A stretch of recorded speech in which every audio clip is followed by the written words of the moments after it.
Sekarang ni kalau korang perasan, ramai dah mula gila download dan order barang direct guna app Pinduoduo kat Malaysia.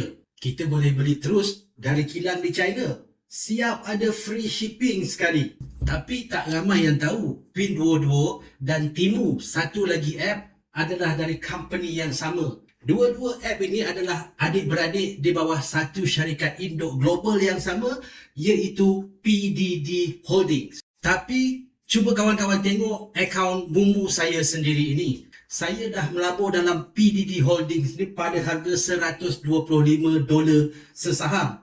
Sekarang ini harga saham dia jatuh bawah $97. Jadi portfolio saya sedang floating loss, minus dalam sekitar 22.5%.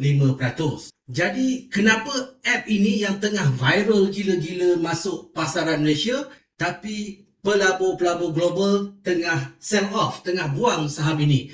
Jadi kita akan tengok sedikit apa yang sedang berlaku. Jadi Anda tak sepatutnya struggle untuk belajar trade dan analyse market seorang diri. Dan anda tak perlu lagi bermula daripada kosong.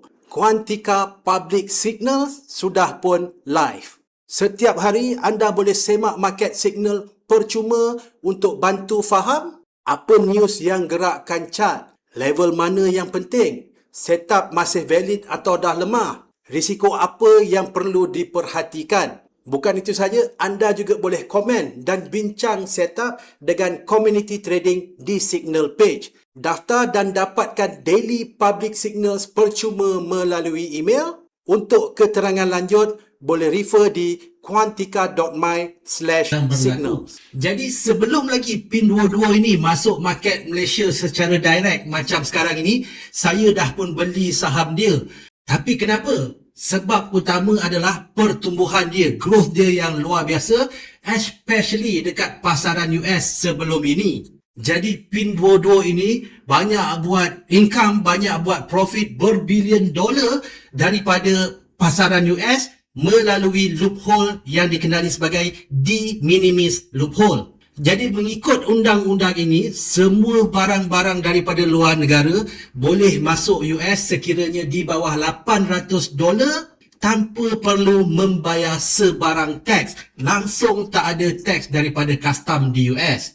Dan disebabkan pengecualian cukai inilah, jadi banyak permintaan untuk barang-barang daripada China melalui Pinduoduo. Dan pertumbuhan syarikat ini, PDD Holdings, memang naik gila-gila.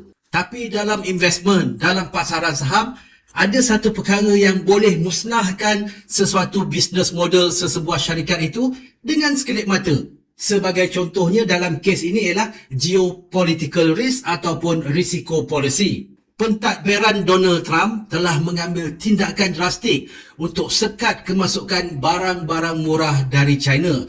Jadi loophole sebelum ini de minimis. Jadi kalau sebelum ini barang-barang yang masuk bawah $800 tak dikenakan teks oleh custom US, kini mula dikenakan teks.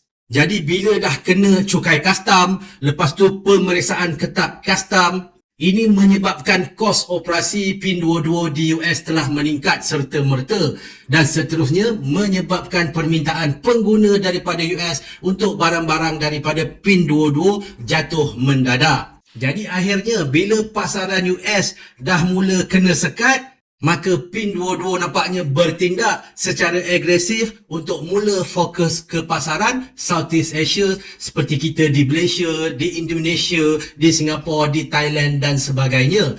Jadi duit marketing budget yang sebelum ini berbilion dolar untuk US kini dialihkan untuk pasaran Southeast Asia. Jadi sebab itulah tiba-tiba je dalam masa sebulan dua ini kita nampak iklan Pinduoduo di merata-rata tempat di social media. Sebab apa? Mereka tengah mencari lubang untuk menutup kerugian yang berlaku untuk pasaran US. Jadi sebagai pelabur, kita kena realistik. Kuasa membeli pasaran Malaysia dan Asia Tenggara ini jauh lebih kecil dan lebih rendah berbanding dengan pertumbuhan di US.